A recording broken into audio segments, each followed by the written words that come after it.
dar el micrófono al doctor Ignacio Sosa, quien es profesor en la Universidad Nacional Autónoma de México y quien es especialista en temas de revoluciones latinoamericanas, sobre todo en el siglo XX.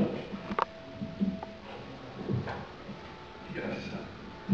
Buenas tardes, les agradezco la presencia para la presentación del libro. Permítanme unas palabras previas porque considero, a la manera de Edmund Burke, que una colectividad no la conforman solo los individuos que están presentes, sino que son estos los que nos antecedieron y los que nos sucederán, los que forman la nación.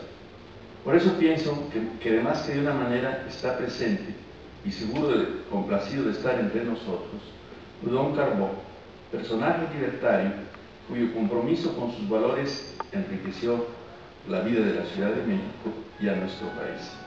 El texto que a continuación leeré a él está dedicado. La imagen de los anarquistas que la literatura y la cinematografía han creado es más viva que la imagen historiográfica.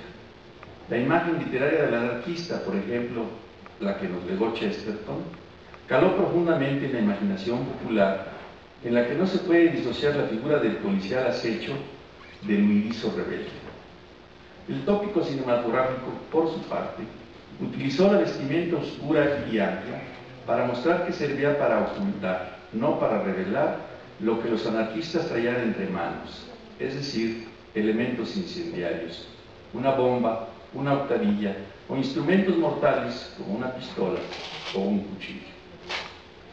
El sombrero chambergo o la gorra calada hasta las sienes sirvió como elemento para enfatizar, no para ocultar, los rasgos físicos y psicológicos de este antihéroe nativo de la periferia europea, es decir, de la parte atrasada de Europa, Rusia, los Balcanes, Italia, España. Ojos negros o rasgados, bigote generoso, verbo acalorado, emociones a flor de piel, mezcla inestable del mar Mediterráneo y del hombre de las estepas.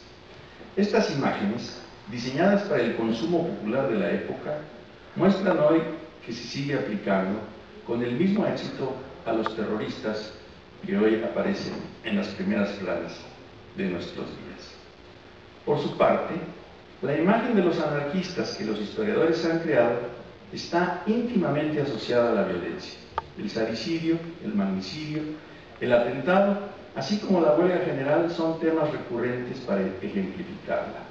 La exótica mezcla del misticismo de la primitiva Rusia y la sensualidad mediterránea a flor de piel ha sido una combinación empleada por los historiadores que prefieren como objeto de estudio el tema del desarrollo de los países centrales para mostrar las maléficas fuerzas que desencadenan el desarrollo en las regiones apartadas de la civilizada Europa.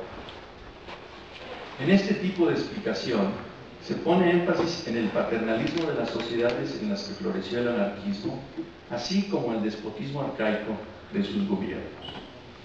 Las tres imágenes esbozadas muestran los prejuicios que enfrentan los estudiosos del anarquismo. Con esos elementos en mente, al comparar la abundante y rica bibliografía sobre la Revolución Mexicana, así como sobre las ideologías políticas, no extraña que el capítulo del anarquismo sea, sin duda, el menos abundante. ¿Por qué no se ha estudiado este? Las razones son varias.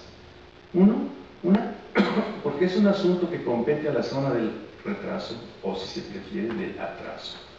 Esta zona corresponde a la periferia del mundo ilustrado e industrializado, zona que no puede ser caracterizada propiamente como el corazón mismo de las tinieblas, como intituló Conrad su célebre novela, sino como la zona de los claroscuros del Mediterráneo y a la prolongación americana de este, particularmente la región rioplatense.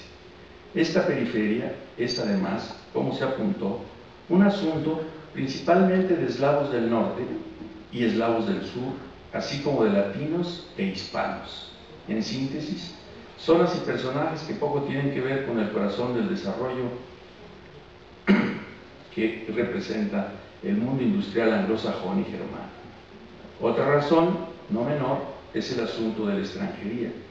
La semilla del anarquismo, como se nos muestra en el extraordinario libro que se comenta, está estrechamente asociada a los esfuerzos de los catalanes avecindados en la tierra de la nave.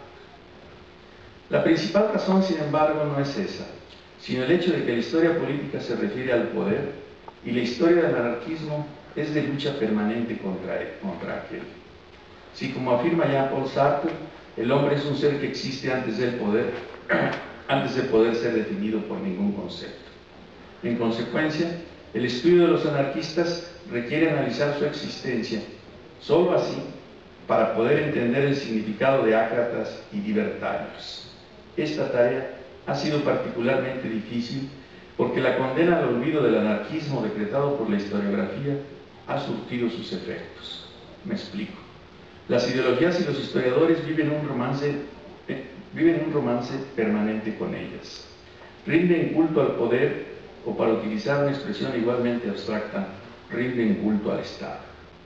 La historia política, en buen romance, es la narración de dos tipos de acciones: las que tienen como propósito alcanzar el poder, la épica de su conquista, y las acciones que muestran los usos de éste.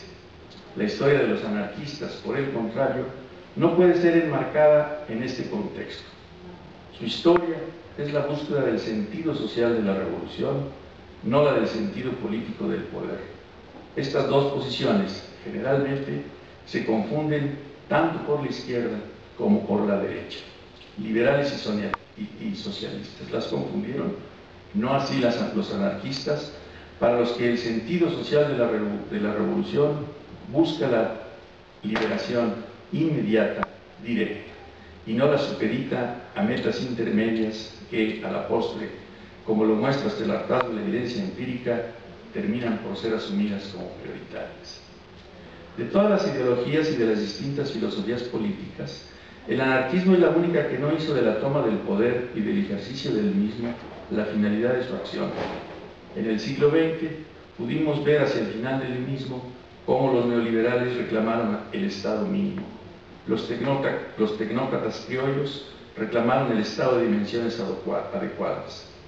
A lo largo del siglo pasado, los marxistas de Asia, Europa y América, por su parte, reclamaron un Estado con todo el poder. Pero solo los ácratas señalaron el problema hoy tan vigente como entonces de cómo se puede vivir libre si existe el Estado. Tal razón explica el por qué la sociedad se dividió tan profundamente en el siglo pasado. Unos querían vivir por encima del Estado, otros, en cambio, aspiraban a vivir bajo su alero. Solo los ácratas lucharon por vivir fuera de él, a su vera. No se propusieron alcanzar el control del aparato político para después destruirlo, como afirmaron en su momento los priistas de la vieja escuela, que según ellos había que estar dentro del partido para poderlo modificar. Este es el gran problema al que se enfrentan los estudiosos del anarquismo, como la propia Ana Rivera, es decir, al analizar un tipo de política que no tiene como propósito el poder, sino la libertad. La empresa, como se puede ver, no es tarea fácil, porque los historiadores, en comprensible reacción pavloviana, cuando piensan en política, asocian esta a la toma del poder y les resulta incomprensible